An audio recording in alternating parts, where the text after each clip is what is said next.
नमस्ते। अच्छा, एक बात सोचिए, क्या ऐसा हो सकता है कि पैसा भी उतनी ही मेहनत करे जितनी हम करते हैं? आज हम इसी के बारे में बात करने वाले हैं कि शेयरों से एक रेगुलर इनकम कैसे बनाई जा सकती है। चलिए दो एसएमएस से शुरुआत करते हैं। एक तरफ है वो मैसेज जिसकी हम सब महीने के आखिर में राह देखते हैं, सैलरी क्रेडिटेड, वो जानी पहचानी खुशी। और दूसरी तरफ एक अलग ही एहसास वाला मैसेज है, डिविडेंड क्रेडिटेड। ये सिर्फ पैसा नहीं है, ये इस बात का सबूत है कि किसी की दौलत अब उसके लिए काम कर रही है। और आपको पता है, ये कोई नया आइडिया नहीं है। इतिहास के सबसे अमीर लोगों में से एक जॉन डी रॉकफेलर, वो भी इस तरह की इनकम की ताकत को बखूबी समझते थे। उनका तो कहना था कि भाई उन्हें सबसे ज्यादा खुशी अपने डिविडेंड आते हुए देखकर ही होती है। तो आज हम इन 6 पॉइंट्स पर बात करेंगे।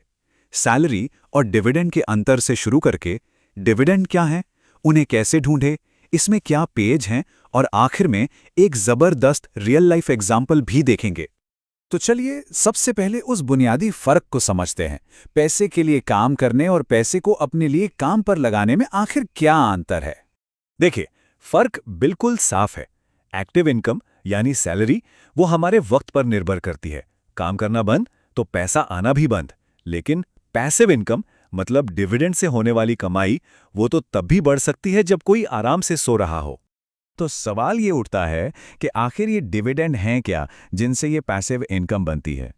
बहुत सिंपल है। मान लीजिए किसी ने एक कंपनी में हिस्सेदारी ली है, मतलब उसके शेयर खरीदें। अब जब वो कंपनी मुनाफा कमाती है तो वो उस मुनाफे का एक हिस्सा अपने मालिकों यानी शेयर होल्डर्स के साथ बांटने का फैसला कर सकती है, और ये पैसा सीधा बैंक अकाउंट में आता है। तो एक प्रॉफिट कमाने वाली कंपनी के पास ना दो रास्ते होते हैं। पहला, वो मुनाफे को वापस बिजनेस में ही लगा दे ताकि कंपनी और बड़ी हो, या दूसरा, वो उस मुनाफे को सीधे शेयरधारकों में बांट दे डिविडेंड के तौर पर। तो यहां एक बहुत जरूरी बात समझ आती है।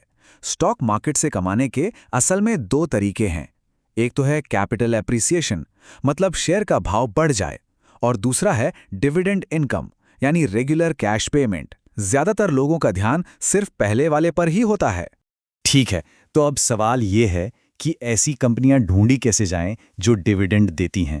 देखिए, इसकी शुरुआत होती है हजारों शेयरों में से सही को छांटने से। इसके लिए स्टॉक स्क्रीनर जैसे कई ऑनलाइन टूल्स हैं। उनमें कुछ फिल्टर लगाकर, जैसे कि बड़ी और स्थिर कंपनियां, जैसे निफ्टी 100 वाली कंपनियां, उनसे शुरुआत की जा सकती है। फिर उनकी डिविडेंड हिस्ट्री और यील्ड को एनालाइज किया जाता है। चलिए, अब एक बहुत ही आम गलती की बात करते हैं, एक ऐसा जाल जिसमें कई लोग फंस जाते हैं, और देखते हैं कि इससे कैसे बचा जा सकता है। सबसे पहले एक टर्म समझना जरूरी है, डिविडेंड यील्ड। ये बस एक परसेंटेज है जो ये बताता है कि लगाए हुए हर रुपए पर डिविडेंड से कितनी कमाई हो रही है। इसे मोटा मोटा बैंक एफडी की ब्याज दर की तरह समझ सकते हैं। अब अगर इस चार्ट को देखें तो एक तरफ बैंक एफडी है जो 6-7% दे रही है, और दूसरी तरफ कोल इंडिया जो 9% का यील्ड दे रही है। सुनने में तो 9% बहुत अच्छा लगता है ना, लेकिन यहीं पर वो जाल है।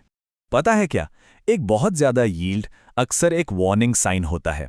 हो सकता है कोल इंडिया का यील्ड इसलिए ज्यादा हो क्योंकि इंडस्ट्री की हालत ठीक नहीं है और उसका शेयर प्राइस गिरता जा रहा है। और जब शेयर प्राइस गिरता है तो यील्ड का परसेंटेज अपने आप ज्यादा दिखने लगता है। यही है वो जाल। तो ये एक बहुत जरूरी सबक है।